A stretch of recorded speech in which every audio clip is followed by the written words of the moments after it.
Gusto ko makilala ko si Jesus. Nang sa ganun, kahit hirap ako, para masabi ko sa iba. Gusto kong pagbutihin ko yung aking ginagawa para makilala nila si Jesus.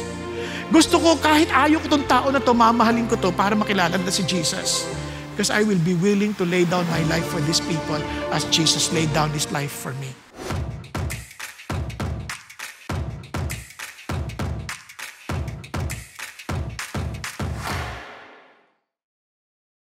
Ngayon po, ang ating titignan ay isang panibagong bahagi ng pagmamahal. Na siyang pinakita, timing naman, it's a Passion Week. Kaya love is passionate. Ano ba bang ibig sabihin ng passionate? Sa maraming pagkakataon, pag tinanong mo yung mga tao, anong ibig sabihin ng passionate? Ano iisip niya pag sabi niya passion? Ganyan. Agad-agad sasagot nila, fruit. Passion fruit, di ba? Di ba? Minunahan ko na kayo kasi mga pilosopo, maraming tao dito ngayon eh. Di ba? Hindi, pag sinabi mo passion, it's a strong feelings. Parang even to the point na nagiging parang sensual. Okay? Ngayon alam niyo po, sa Panginoon Diyos, hindi ganun ang ibig sabihin ng passion. Pag kinarinig niyo yung word na passion, ito ay something na nagmumula sa salitang nagpapaliwanag na you are to endure. Na ito po ay you are willing to suffer. Alang-alang sa iyong pagmamahal. At hindi lang po yun. Sa Diyos, siyempre sa pananaw ng sa Panginoon Diyos, it is something unconditional, it is something selfless, no strings attached, kind of love. Yan ang pagmamahal na sinasabi niya. And sa katunayan, kapag ito ay nai-apply ng tao, parang yung pagmamahal, for example, sa magulang, sa kapatid, sa mga mahal sa buhay, yung malalapit sa atin, maging sa sarili, pag inambing sa pag-ibig ng Diyos, nagmumukhang galit. Parang ganito. If anyone comes to me and does not hate his own father and mother and wife and children and brothers and sisters, yes, even his own life, he cannot be my disciple. Sabi niya, ano yung magagalit tayo sa kanila? Hindi. Kasi sa kabilang bahagi, sa Mateo, ganito pagkakasabi. He who loves father or mother more than me is not worthy of me. He who loves sons or daughters more than me is not worthy of me. And he who does not take his cross and follow after me is not worthy of me. Ano sinasabi niya? Kumbaga, yung pagmamahal ko sa sarili ko, kunyari, gusto ko makapaghiganti. Gusto ko mapahirapan ko ibang tao. Pero dahil mas mahal ko si Jesus, titiisin ko na yung gusto ko para akong galit sa aking sarili dahil sa pagmamahal ko sa Panginoon. Nasabi niya, ganito magmahal. Kaya sabi ng Panginoon, kaya inuutusan ko kayo na magmahal kayo sa isa't isa gaya ng pagmamahal ko sa inyo. Kung ito'y ating pagsidiwang ng Passion Week, yan yung pagmamahal na gusto ko ipakita. Yan ang pagmamahal na gusto ko ipamalas ninyo sa ibang tao. That you are even, if they are to compare yung love mo sa iyong sarili at doon sa pinapamalas mo para sa Panginoon Diyos, para kang galit sa iyong sarili. Yun ang amazing na hamon sa atin ng Panginoon Diyos. And let me repeat this. Greater love has no one than this, than one lay down his life for his friends. Talagang para kang handang mamatay para sa iyong sarili. Itong passionate love na ito nagsisimula by Jesus pursuing us. Love is passionate kasi siya yung humabol sa atin. Kaya nga ho, kung titingnan niyo po sa Western Christianity, kasi nahati yan, may Eastern, may Western, traditionally, ito po yung linggo na to. Today is the Palm Sunday. Ito po yung triumphal entry. Tapos Monday, Tuesday, Wednesday, ito po na yung nag-aalam na sila, tapos nagkaroon sila ng upper room, tapos nandun na ho yung sa Gethsemane, tapos ayon sa kasi debatable to. Tapos may Holy Thursday, Easter Day. Yan po yung nangyayari. Pero ang pinaka-climax ng linggong ito, sa hardin ng Gethsemane. Doon maintindihan pa paano pinurso ni Jesus na tayo ang piliin niya sa kabila ng matinding hamon para sa Kanya. Paano ko nasabi? Panoorin natin. Tingnan niyo ha. My soul is deeply grieved to the point of death. Remain here and keep watch with me. Ano sinasabi niya? Dala niya ang kanyang mga kaibigan sa hardin ng Gethsemane. Lungkot na lungkot siya, talagang sobrang lungkot na parang mamamatay na siya sa sobrang kalungkutan. Look at this. My Father, kung pwede lang tay, itong cup na to, huwag niyo na padaanin sa akin. Pero siyempre hindi yung gusto ko, kundi yung gusto mo. Alam nyo, yung sinasabi niyang hamon na yun, kasi ito yan. 3 beses niya sinabi yan, ha? Keep watching and praying. You may not enter into temptation. The spirit is willing, but the flesh is weak. Siya pa nagbibigay ng excuse sa kanyang mga kaibigan. And he went again the second time and prayed. Father, and then the third time. Bakit? Ano ba problema doon sa Garden of Gethsemane? Bakit ganun na lang yung kanyang pagmamighati? Kasi yung cup na yan is a cup of judgment. Yan ay larawan ng judgment. Makikita niyo sa Isaiah 51, sabi niya, rouse yourself, arise to Jerusalem. You have drunk from the Lord's hand the cup of His anger. Piruin mo, itong tatay ko, sobrang close kami. Kanya lang, the moment na ako'y magsumunod sa kanya at maging kasalanan para sa mga tao, magagalit siya sa akin. Magiging galit siya sa akin. Maghihiwalay kami. Hindi ko yun kaya. Kaya lang, tay, baka pwede naman. Ayoko maiwalay sa'yo. Imagine from eternity past, magkasama tayo. Mahal na mahal ko kayo. Mahal na mahal niyo ako. Paano tayo magkakaiwalay ng ganito? Naintindihan niyo po? Pwede po, wag niyo po ako iwan. Kung pwede po, wag niyo pagpayaan mangyari to sa akin. Pero, ang sabi Lord, pero I don't want anyone to perish. I want everyone as much as possible to come to repentance. Yun ang gusto ng tatay. Kasi, tayo naman, baka pwede naman tayo. Pangalawang ulit, hanggang sa makatlo. At hindi niya, talagang nagdudugo na, pawis siya, dugo na. Tulad din ng mga alagad, parang ganito yan. Para sa mga alagad kong ito, mamamatay ako para sa kanila, kukunin ko tong galit ng Diyos na to, para lang maligtas ko to. Tapos pagtingin ko, tinulugan ako. Salbahay ito mga tuwa. Tinulugan ako. Naintindihan nyo? Ganyan-ganyan ginagawa natin. In fact, ganyan pa rin sinabi niya sa Jeremiah eh. Sabi niya, the God of Israel says to me, take this cup of the wine of wrath from my hand and cause all the nations to I've sent to drink it. Parang it's a cup of judgment. It's a cup of the wrath of God. Now, nai-imagine niyo ba to? Noon sa Garden of Eden, sabi ni Lord, sundin mo ko, you will be blessed. Dito sa Garden of Gethsemane, sundin mo ko anak, and I will curse you because you will become sin on their behalf. Sobrang nahirapan akong isipin. At ang kapalit, para lang makuha niya tayo, para lang maging kaibigan tayo, para lang tayo ay mabigyan ng pag-asa. Kukunin niya ang lahat ng galit ng tatay para lang ma-reconcile tayo sa kanya. Naintindihan po? That's how He pursued us. Nang pag-isipan nyo, ano pang pwede mong magawa na magbabago pa sa pag-ibig ng Diyos para sa iyo? Kung handa niyang ibigay ang kanyang sarili at ang kanyang anak, nang sa gayon, tayo po ay mabigyan ng kaligtasan. Kaya nga sabi ni Jesus, now my soul has become troubled, what shall I say? Father, save me from this hour. Sa kanyang pagtutunggali, sa kanyang pakikigwabaan, ganyan, sabi niya, gulong-gulo ko. Pero susuko ba ako? Hindi. Bakit? For this purpose, I came to this hour. Itong pinakadahilan kung bakit ako nandito. Kaya, Father, glorify your name. And God said, then a voice came out of heaven, I have both glorified it and will glorify it again. Ano sabi niya? Ito lang ang makakatulong dito. Ganun kasukdulan ng ating problema. Walang makakatulong kundi ang Diyos. Kaya nga sabi ng Panginoon, and He proclaim the truth. Kasi bakit? Tingnan niyo sabi niya, you are my friend if you do what I command you. Kasi ito ang kondisyon. If you believe that I am the only Savior that can save you, if you believe that I am the King that you should recognize, kasi ganito yung nangyari. Noong sa Genesis chapter 3, remember the condition. You follow me and I will determine for you what is good and evil. Ako magdidetermine na sa'yo kung ano mabuti at masama. Huwag mo kainin yung bunga, ha? Maliwanag. Etong tao sa tigas ng ulo, kinain. Parang sinasabi niya, God, I don't want you to determine what's good and evil for me. Let me determine it myself. Sa madalit salita, Lord, wag mo kang pakialaman. Ako na magdedetermine na mabuti at masama.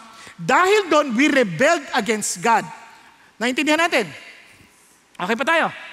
Ngayon, sabi ng Lord, gusto ko manumbalik ka sa akin. Kakita mo yung kaguluhan ng buhay mo? Nakita mo yung gulo ng paligid natin? Sabi niya, kaya halika na rito, bumalik ka sa akin. Yun ang sabi ng Lord. Pag sinabi mong, Lord, okay, tinatanggap ko yung alok mo ng pakikipagkaibigan, then inaamin mo rin na hindi na ikaw ang masusunod, kundi balik na ulit sa Kanya ang pagdetermina ng mabuti at masama. Siya na ang hating hari. Tama ba? Hello? Kaya sabi niya, you are my friend if you do what I command you. Meaning to say, you are acknowledging that I know better. Yun ang friendship. Kaya nga hindi lang maintindihan anong kalooban ng Diyos. They want God to reveal to them the will of God. Sabi, pakita mo sa akin yung will mo. Hindi sabi ng Lord, hindi ganon. Sumunod ka muna sa akin, then I will tell you, then I will no longer treat you as a slave. I will reveal to you my plans. I will reveal to you the plans of my dad. Di ba ang sarap nun? Kaya maraming tao, hindi lang maintindihan ang kagustuhan ng Diyos. Kasi hindi sila willing eh. Gusto na pag okay sa akin, sige. Sabi ni Lord, nagbigay siya ngayon ng katotohanan sa kanila. Itong mga alagad, they were thinking that Jesus is the Savior, the Messiah. In-expect nila, itong Messiah na to would be like the David kind of Messiah. He will conquer all the enemies, mga mga kalaban nila na bansa, and they will restore the glory of Israel. Tama? Ang problema, habang kasama nila si Jesus, umaasa sila, kaya nagtatalo pa sila. Sino sa kanan, sino sa kaliwa. Parang in-expect nila, pag ito naging hari na, kasama na tayo sa kanyang kabinete. Okay ba yan? Biglang nagsasalta na si Lord about His death. Little children, kasama niyo ako ngayon, pero konting panahon na lang. Hahanapin ninyo ako, at sasabihin ko sa mga Hudyo, sa kanila na, hindi na kayo makakapunta kung saan ako tutungo. Anong ibig sabihin yan? So as He was speaking about His death, napaliwanag niya na yung kamatayan niya. Eto na, nagsisimula na silang kabahan. Kaya nagturo na si Lord, sabi niya, mula noon, tandaan niyo, pag sinasabi na yung tungkol sa kamatayan, ayaw nila yun. Kaya nung sinabi ni Jesus yun, from that time, Jesus began to show His disciples that He must go to Jerusalem and suffer many things from the elders and chief priests and scribes, and be killed and be raised upon on the third day. Tama ba? So, narinig, ito si Peter, earlier, sabi niya, you are the Christ, the Son of the living God. Binless pa nga si Lord. Blessed are you, son of Jonah, sabi niya, because these things have been revealed not by men, but by my Father. Diba? Parang sobrang tawa, diba? Nakakatuwa. Ngayon, biglang eto na si Peter. Tinabi mo naman si Jesus. Lord, huwag ganyan. Huwag kang ganyan. Sabi niya, and he began to rebuke him saying, God forbid it. Hindi yan mangyayari, Lord. This shall never happen to you. Alam mo, isa sa mga katotohanan, ayon lang tanggapin na si Jesus magsasuffer. In fact, up to today, the Jewish people rejected Jesus Christ kasi ang isip nila, yung Messiah, hindi magsasuffer. Hindi na binabasa ang Isaiah 53, hindi na binabasa ang Isaiah 51, hindi na binabasa ang Isaiah 50, hindi na binabasa ang Zechariah. Hindi, ayaw nilang basahin yung mga bagay na ayaw lang tanggapin. Ganyan-ganyan ang ginagawa din ng maraming tao. Gusto nila ang Diyos, pero pag binasa nila na kailangan mong talikuran to, hindi ganyan si God. God is a loving God. Hindi totoo yan na may impyerno. Grabe yan. Naunawaan natin? Pinipili natin ngayon gusto nating basahin. Alam niyo, sa maraming tao, ganun din nasasabi, hindi na dadaan yan sa positive thinking. Yes, positive thinking is good. Siyempre, compared to a negative thinker, gusto ko na yung positive thinking. Kanya lang, kahit positive thinker ka, kung pagkaaway naman kayo ng Diyos, wala rin yan. Kaya, ni-rebuke ni God si Lord si Peter. Sabi niya, pwede ba Satanas? Sa likod ko? Get thee behind me. Biro mo tawag niyo kay Peter, Satanas? Sabi niya, hindi ikaw yun. Satanas, pwede ba? Hinahadlangan mo yung palatuntunan ko eh. You are setting your own mind on God's, not on God's interest, but on man's. Sabi niya, tanongin natin sarili natin ngayon. Kaibigan ka ni Jesus? Anong interest mo? Lupa o sa Diyos? Pag-isipan niyo. Anong interest natin? Si God o yung interest nating pansarili? Sabi ng Panginoon Diyos, do not let your heart be troubled. Believe in God, believe also in me. Kasi kabang-kaba na sila. They felt that they're like orphans. They were left alone. Lord, sinunod ka namin eh.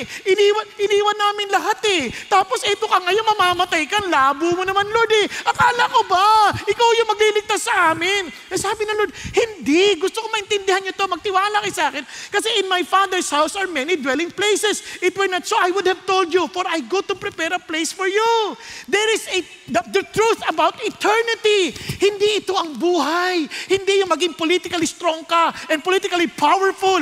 Meron akong ihahandang lugar para sa iyo sa bahay ng tatay ko. Sa totoo lang, yan ang pinakamagandang description ng langit. Bakit? Kasi bahay ito ng tatay ko. At hindi lang yun. Ito sabi niya, if I grow up a place for you, I will come again. Babalik ako at tatanggapin kita. Samantalang sa pakiramdam natin, tatanggapin ba ako ng Diyos? Ganito ako? Sabi niya, hindi, tatanggapin kita. Kasi kung saan ako, doon ka rin. At alam mo. At sabi niya, Lord, hindi naman namin alam yung daan eh. Nako, di ba? Punta ka sa bahay namin. Hindi naman namin alam paano pupunta sa inyo eh. Sabi ni Lord, kasi tinanong ni Thomas yun eh. Sabi ni Lord sa kanya, ito ang katotohanan, ako yun. Hindi mo kailangan malaman paano pumunta sa bahay ng tatay ko. Kasi kahit alam mo, hindi ka tatanggapin. Kaya lang, pagkasama mo ko, susunduin kita. Ako mismo, I am the way, the truth, and susunduin kita. Dadaling kita sa tatay ko. Yan sabi ni Jesus. Yun yung katotohanan na sinasabi niya. Hindi pa natapos doon. Sinabi niya pa, pinakita niya pa yung katotohanan na siya at ang Ama ay isa. He is the image of the invisible God. Paano natin nalaman? Tingnan natin, gawin natin. Sabi niya, Philip said, Lord, show us the Father. It is enough for us. Pag nakita ko na yung tatay, okay na kami. Ano ka ba naman, Philip? Ang tagal-tagal mo na akong kasama. Hindi mo pa rin ako kilala, Philip. Sabi niya, ang nakakita sa akin, nakakita na sa Ama. Paano mo sasabihin, ipakita mo sa akin si Ama? Ano ka ba, Philip? Parang, hindi ka pa naniniwala na ako'y sa Ama at ang Ama'y nasa akin? Lahat ng sinasabi ko, hindi ako nagsasabi ng gusto ko lang. Sabi niya, lahat ng sinasabi ko ay dahil nananatili ako sa Ama at ang kanyang gawa ay nasa sa akin. Kung di ka man naniniwala dyan, maniwala ka sa pinaggagawa ko. Okay ba sa inyo yan? You know what he was trying to say? May isip natin, bakit tanggapin? Sinasabi lang ni Jesus, sabi, hindi ako tatanggapin ng Ama. Hindi, pag tinanggap kita, tanggap ka na rin ng Ama.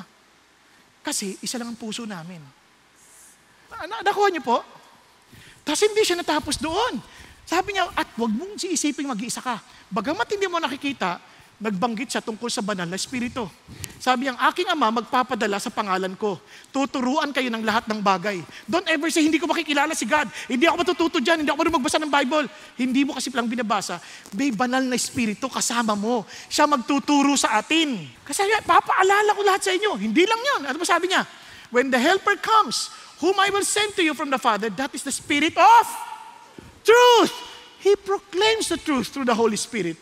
Who proceeds from the Father, He will testify about me. Hindi lang yan patungkol sa pagbabasa ng Bible, hindi lang yun.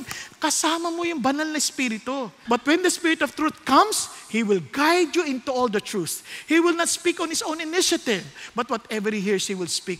And He will disclose to you. Siya magpapaliwanag sa iyo. Maintindihan mo ba nangyayari sa paligid mo? Tutulungan ka ng Banal na Espiritu that when you listen to a message, malalaman mo kung galing sa Diyos o hindi. Hindi ka kailangan malokot. Sasabi niya, and He will glorify me. Alam mo na si Holy Spirit yan, and He will not glorify the person, He will glorify Jesus. Nakakaintindihan? Kasi sabi niya, wow, lahat ng sa tatay ko ay sa akin, at lahat ng sa akin ay sa tatay ko.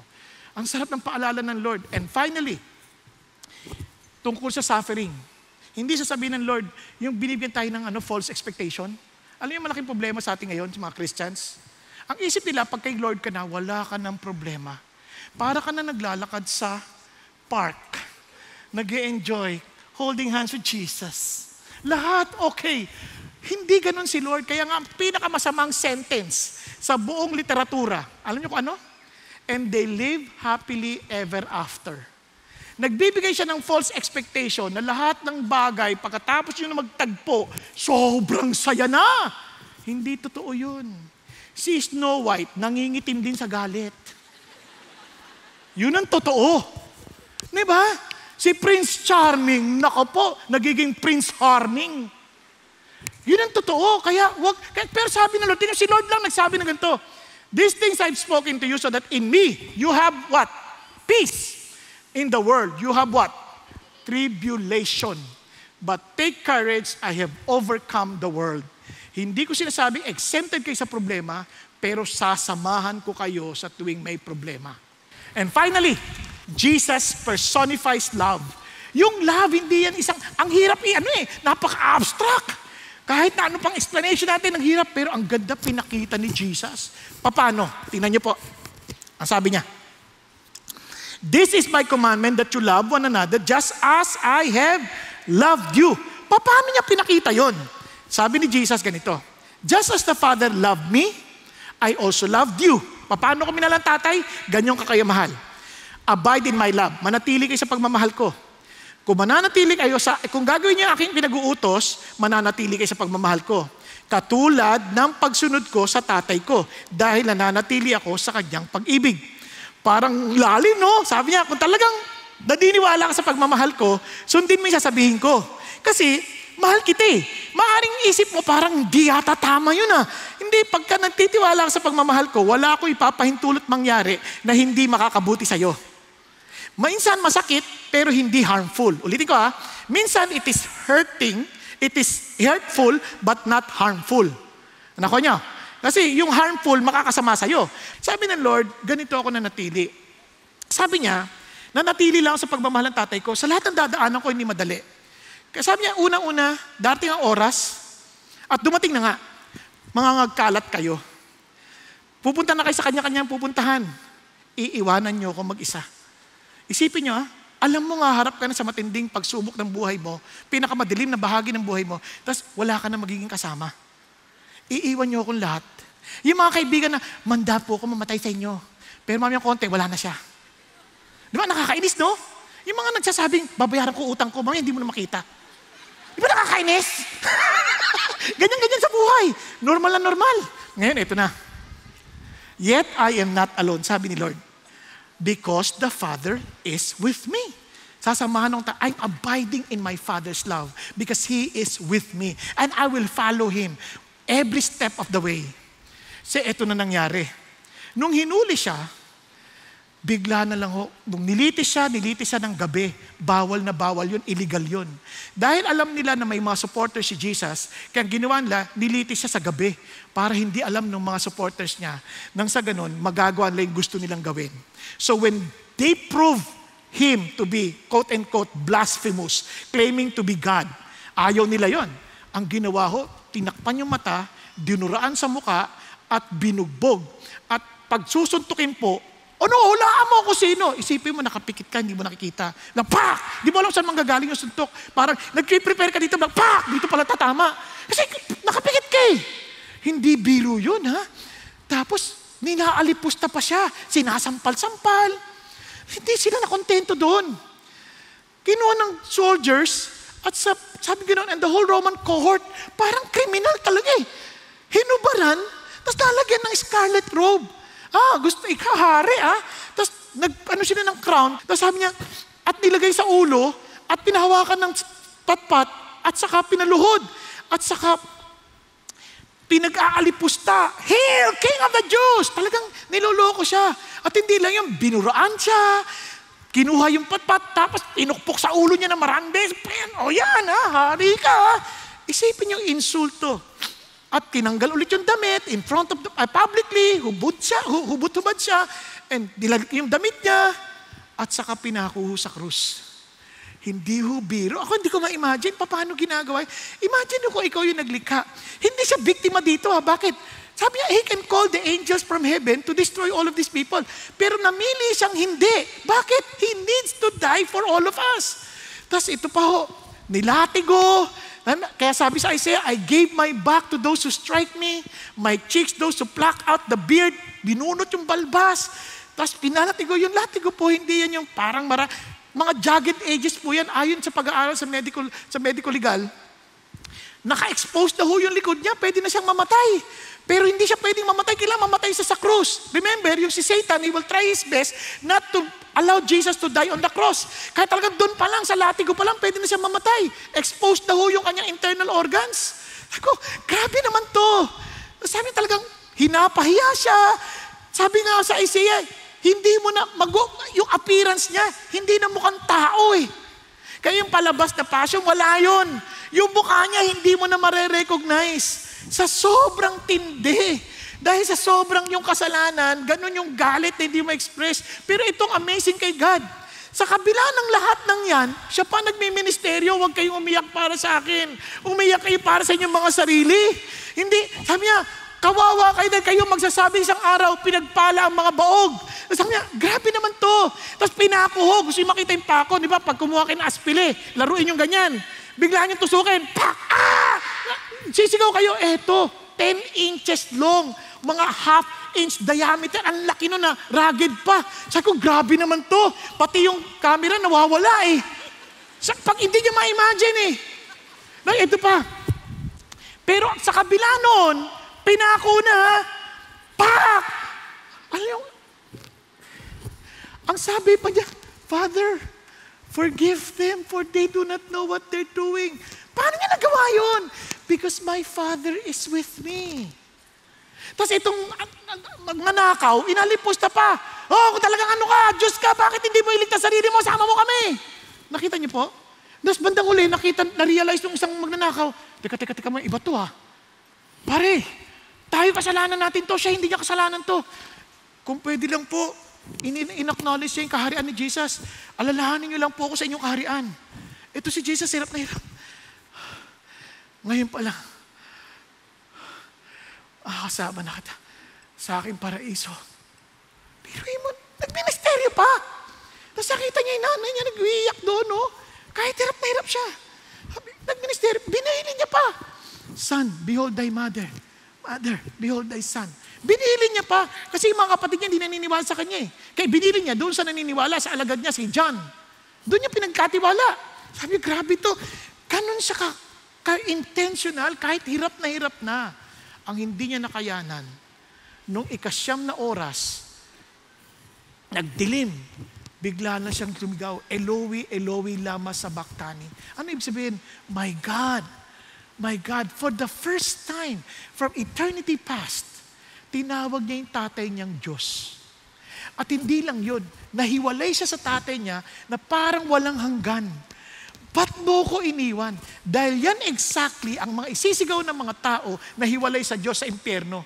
They will cry out and say, why hast thou forsaken me? Dahil sa sobrang dilim ng ating kapaligiran, sa pait ng pinagdadaanan. Pero kinuha yan ni Jesus. How did I know? Kasi ang kasunod niyang sinabi, I am thirsty. Yung picture ng I'm thirsty, makikita nyo yan, yung parang tuyong. Nung nakaranasan na isang mayamang lalaki na namatay, na tinapuno sa Hades. Sabi niya, and the rich man also died and was buried. In Hades, he lifted up his eyes, being in torment, and saw Abraham far away and Lazarus in his bosom. And he cried out and said, Father Abraham, have mercy on me. Send Lazarus so that he may dip the tip of his finger in water and cool off my tongue, for I am in agony in this flame. Sa sobrang uhaw, hindi niya kailangan na isang pitsil, isang patak lang ng daliri ng tubig. Yun na, sapat na sa akin. And Jesus Christ experienced that agony na I'm thirsty. Sobrang tuyo, as if He was suffering from hell for us. Di ba? Grabe ho yun. Tapos ito po, tingnan ho ninyo, wala nang solusyon. Kasi sabi ni Abraham, ang sa totoo niyan, sabi niya, there's a chasm fixed so that those who wish to come over from here to you will not be able, and that none may cross over from there to us. Yung sabihin, the moment na matay ka, wala nang lipatan. Sabi ni Abraham, they have Moses and the prophets. Let them hear them. No, Father Abraham, if someone goes to them from the dead, they will repent. Di mo naintindihan, no? If they do not listen to Moses and the prophets, they will not be persuaded if someone rises from the dead. Anong ibig sabihin ng lahat ng to? Yung writing of Moses at saka prophets, hindi yung, magbasa ka na ng Bible para maligtas ka. Hindi ganun. Sa kanila, ang intindi nila, it is about a person. Kaya sabi ni Jesus, sabi ni Philip, sabi niya kay Nathaniel, hoy, nakita namin yung sinusulat ni Moses sa batas at ng mga propeta. Tingnan niyo ha, Jesus of Nazareth, the son of Joseph. Wala nang iba. He is the only hope we have. Kaya yung pag-ibig na yung pinakita ng Diyos, kaya naman, salamat sa Diyos. Alam niyo bakit? Tingnan niyo. Therefore, when Jesus had received the sour wine, it is said, tapos na. At pagdating niyo sa pito, sabi niya, and cried out again with a loud voice and yielded up a spirit. Sabi niya, biglang naputol na yung veil, punit from top to bottom. Ang ibig sabihin nan, welcome ka na to enter the Holy of Holies. Now, itong sabi niya, amazing part, sabi niya, nung naputol niya, sabi niya, into thy hands. Father, into thy hands, I commend my spirit. Balik ulit tayo. Ay, tapos na. Yung word na it is finished, ibig sabihin tetelestai. Yun, tinatatak yun kapag ikaw ay bilanggo at bayad na yung utang mo. Tetelestai, paid in full. Kaya tayo mga bilanggo, dapat doon tayo, pag tinanggap natin yung ginawa ni Jesus, bayad na utang mo. Wala ka nang babayaran. Sasama ka na lang kay Jesus. Yun ang pag-ibig. Kaya, paano pa tayo mapupuno ng sama ng loob? Pag-isipan nyo. Paano pa tayo maghahangad magiganti kung alam natin na sukdulan tayo ng sama and yet pinatawad tayo ng Diyos? Pero si Jesus naintindihan niya. Kaya sabi niya nga, ito ang totoong pag-ibig. Sabi niya, we know love by this that He laid down His life for us and we ought to lay down our lives for the brethren. Gusto kong makilala ko si Jesus nang sa ganun, kahit hirap ako para masabi ko sa iba. Gusto kong pagbutihin ko yung aking ginagawa para makilala nila si Jesus. Gusto ko kahit ayaw ko tong tao na to, mamahalin ko to para makilala nila si Jesus. Because I will be willing to lay down my life for these people as Jesus laid down His life for me.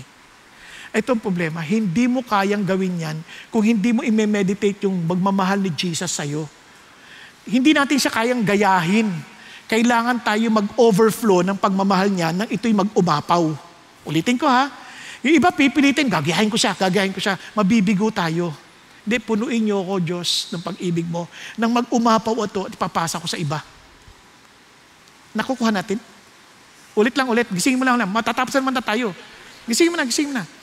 Paapawin mo po, Lord, nang sa ganun, pag umapaw, isi-share ko to sa iba. Hindi ko to kakayanin.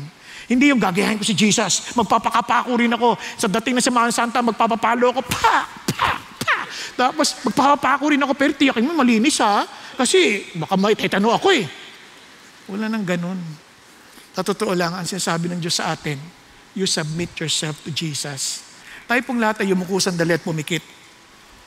Hindi ko alam pinagdadaanan mo sa buhay. But ano man ang pinagdadaanan mo, dinaanan ni Jesus. And sasabi niya, anak, naintindihan ko hirap mo. Pwede ko mautusan ng anghel para lipulin ng mga ito, pero pinili kong magdusa dahil alam ko na lahat ng dinagdadaanan mo ay dahilan nun ay kasalanan at kailangan kong mamatay para sa iyo upang pagdating ng araw, dadalin kita sa aking palasyo, sa bahay ng tatay ko, kung saan wala ng kasalanan at lahat ng mga daing mo sa ngayon ay mapapawi dahil pupunasan ko ang iyong luha, ang mga pait ng iyong damdamin dahil tayo magkasama na walang hanggan sa harap at pagmamahal ng aking Ama. Pero ang tanong, tinatanggap mo bang alok ng pakikipagkaibigan ni Jesus para sa iyo? Hinabol-habol ka niya, pinadala ka niya rito, hindi yan aksidente. Pero ang tanong, handa mo bang tanggapin yung alok niya ng pakikipagkaibigan? Kinikilala mo bang siya ang hari? Kinikilala mo ba kung anong kanyang posisyon sa buhay at sa mundong ito? Na masasabi mong, Lord, you are indeed my friend. At kailanman hindi ko aabusuhin ang pagiging magkaibigan natin na kinikilala kitang hari. Hari ng mga hari, kaya susundin ko ang iyong pinag-uutos. Panginoong Hesus, hindi ko po ito kaya. Ini-imagine ko pa lang paano kita susundin, hindi ko ito kaya. Pero nagpapakumbaba ako sa iyo. Inaamin kong wala ako, pero kailangan kong pakikipagkaibigan mo.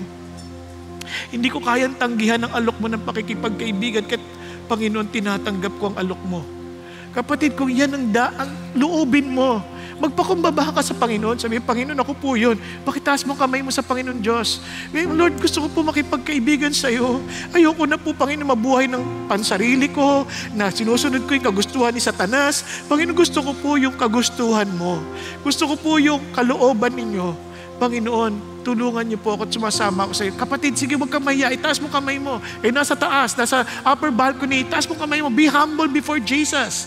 And say, Jesus, Thank you for loving me. Thank you for dying on the cross for me.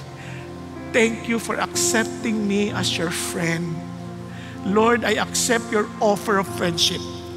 And Lord, I pray, Lord, heal me. Fill me with your Holy Spirit as you promised. And allow me to live a life honoring and glorifying to your name, because you are now my friend, my Lord, and my Savior. Thank you, Jesus, na dahil sa inyo, binigyan mo rin ako ng karapatang maging bahagi ng pamilya ninyo. At masasabi ko na sa aking Diyos, Ama, ikaw ang tatay kong totoo. At Panginoon, maraming salamat. Di man maging madali ang buhay, nagpapasalamat ako dahil ikaw ang aking magiging kasama. Kung paano yung binigay mo ang sarili mong buhay para sa akin, alam kong hindi mo ako pababayaan.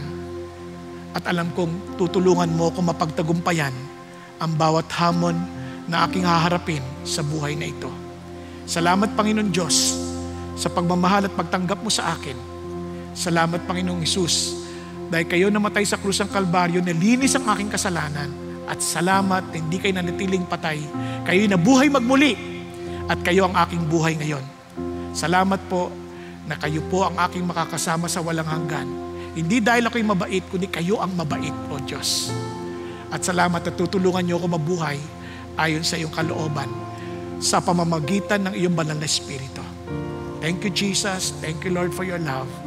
And I pray, Father God, for every family we represent in this place, O God. I pray. And even for those who are watching in the internet, I pray, Lord God, to empower us with your Holy Spirit and allow us, Father God, to reflect the very love that you have shown us, Lord, that people may know that we are indeed your followers. In Jesus' name we pray. Amen and amen. God bless you all.